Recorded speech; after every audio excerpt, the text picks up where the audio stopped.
I have been extremely lucky to have been born in the foothills, in the valleys of Karakoram.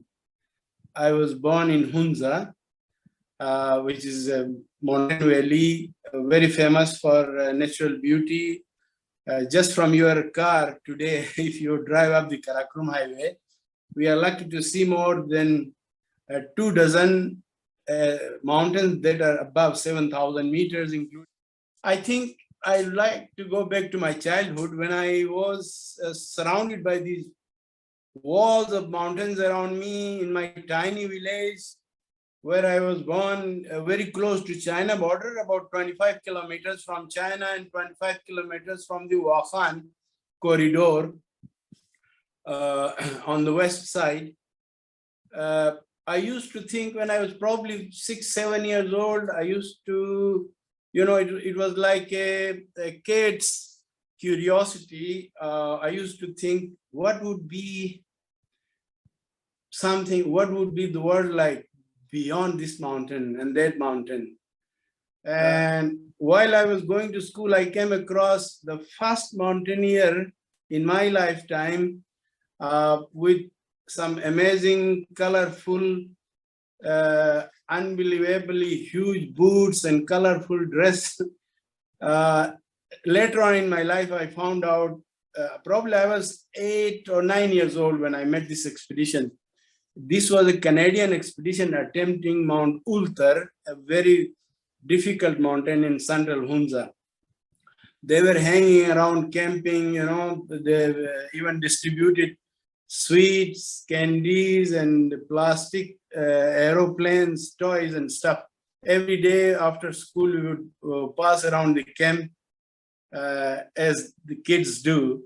So, but anyway, later on, then of course, as you know, in 1953, this was the first time the Hunza strong people were requested by Herrlichhofer, the famous German climber, to go with him, replacing Sherpas.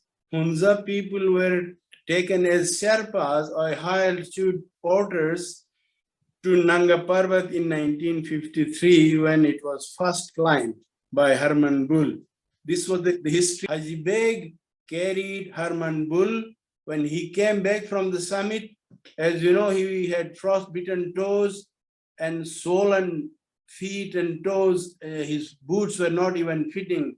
So he had to be carried. And Haji Beg, a very famous guy who unfortunately died about 6 years ago. I used to meet him almost every time I was up north.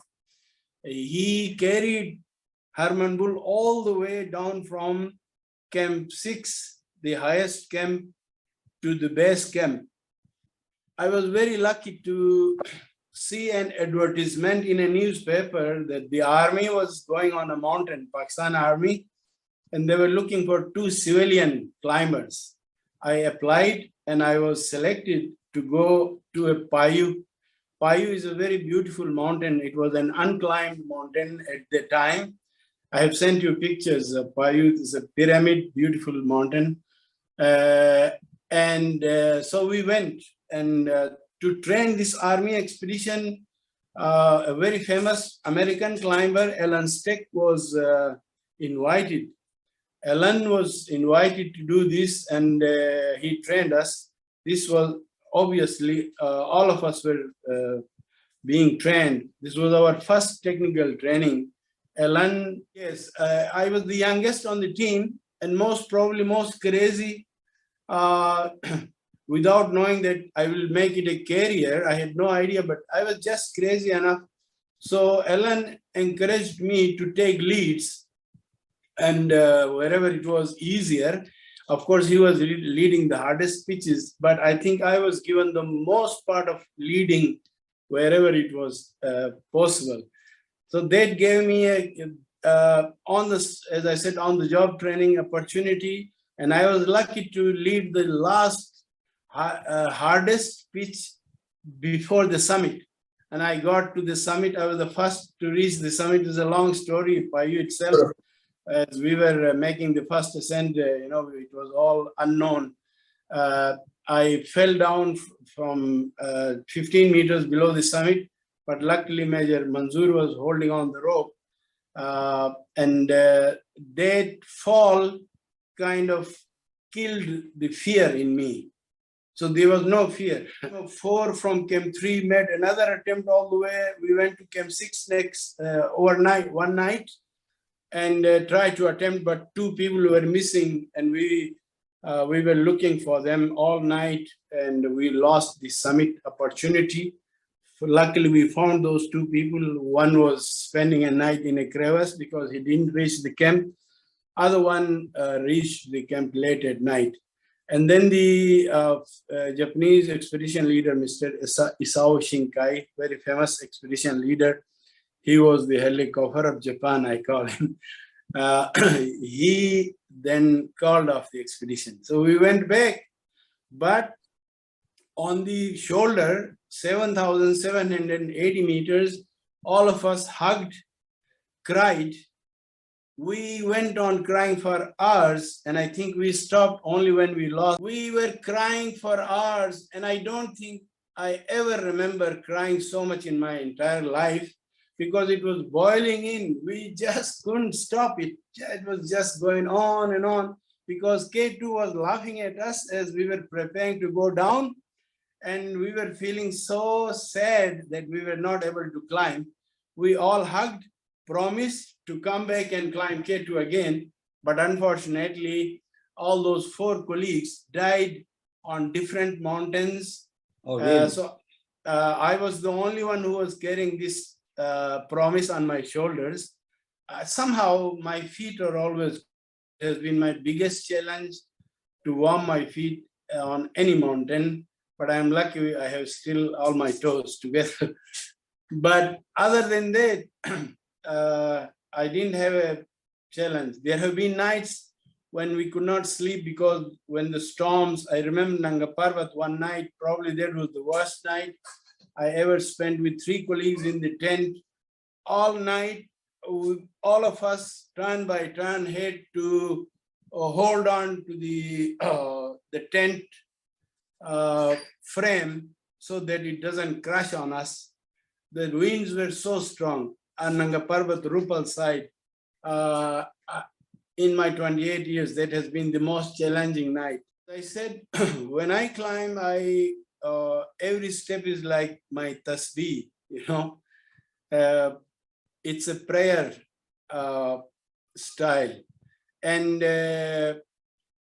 I concentrate on the mountain, of course, indirectly, but directly I keep talking to my my children. I take their names, and because mountain is a place, holiest of any place on the earth, I call them.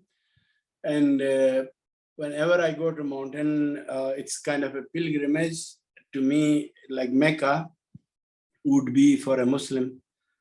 And I'm not a very religious person. I'm more spiritual. But in the tent, so I was alone on in my tent, and halfway through the night, I heard somebody calling Arif. Arif, and the echo was going on and on. Arif means friend. Arif is a Persian word. It means friend, but it's a common name in Pakistan. Arif, some 12 years old boy or a girl, around 11, 12. Excuse me, was calling Arif, and out of fear I woke up, and I heard the echo still going on. Arif, I was shivering out of fear, and the next morning I couldn't sleep all night, obviously, and then after a while I heard somebody walking around the other tent with crampons. There was no snow there, but crampons walking around the rocks. I opened the zip with the headlamp. Nothing was there, of course. So it was very, very strange experience. Next day, those 2 guys in the other tent, as we were climbing up, I was the last person. As I didn't sleep all night, I wanted to be the last man. Hasegawa and Hoshino were going in front of me. And I probably stopped to take away my sweater. I was sweating it was October 10th, 1991. And these two guys went further up. They went into a snow gully. And then I followed up, trying to hurry to catch up because I thought I took a longer stop than I should have. But then I heard this huge avalanche gushing down the face. The whole mountain was shaking. It was an ice avalanche. The noise was as if F-16 passed by. My God. Out of fear, I jumped to the left, but I was held on by the rope. I was tied onto the rope. And then I saw things going down the avalanche away from me. On the other ridge, I could see red and black and blue stuff going down the avalanche. It was obvious that both were taken down, but I gave myself a false hope. I said, no, this can't be it. And then I hurried up to see the gully from where it was visible, the whole face. And obviously the rope that we fixed already was broken. One end was going this way and the other end was going that way.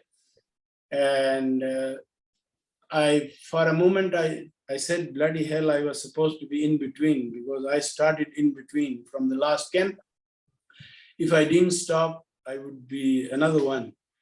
And I was totally disillusioned what to do, whether to go up or down. And then I said, why the hell am I going up? Anyway, I started going down. I had no transceiver, no radio because it was with Hasegawa. I rushed down to the camp 1, where this one Japanese was not well. He was resting. I told him the story, and then we communicated the story to the wife of Hasegawa, who was at base camp. I asked her to go and look through the binocular, and she did that and told us that at the bottom, about 2,000 meters below, the bodies were tiny little spots, very unnatural noises. A lot of people asked me, what was this Arif thing? Probably, I am a spiritual person, as I said, but I'm not, it's not delusion or anything. But anyway, it must have been something that by keeping me awake all night and not being able to go in front or in between and behind them, I was lagging behind because I was not well. I didn't sleep for a minute, probably saved my life. Wow. It's quite a story. It was the closest call. I fell down with an avalanche on Nanga Parbat, about 140 meters. One Japanese died. 8 of us fell down together. This was 83. The story earlier was in 1991. I heard a big boom, and then I started falling down. I didn't understand what the hell was going on, but then I realized, okay, so this was an avalanche. I'm in an avalanche. Head down, facing onto the snow forcing down my throat and making it very difficult to breathe. The biggest challenge was to keep the snow out and breathe. While at the same time I presented a checklist to my creator. I said, God, I am not ready to die. I have to marry. Bloody hell, I have to do this. I'm ready for that flight. But then I said, okay, I would only like to know what is happening to my colleagues before I go. I'm ready for the flight, but I must know whether they are going with me. What an idiot, I strongly requested my creator to let me know what is going on. And the only answer was to save me. And I'm falling and falling. As I'm ready for the flight, I went over in the air for a fraction of a second. So I thought maybe this is the flight, as if the soul flew out of me.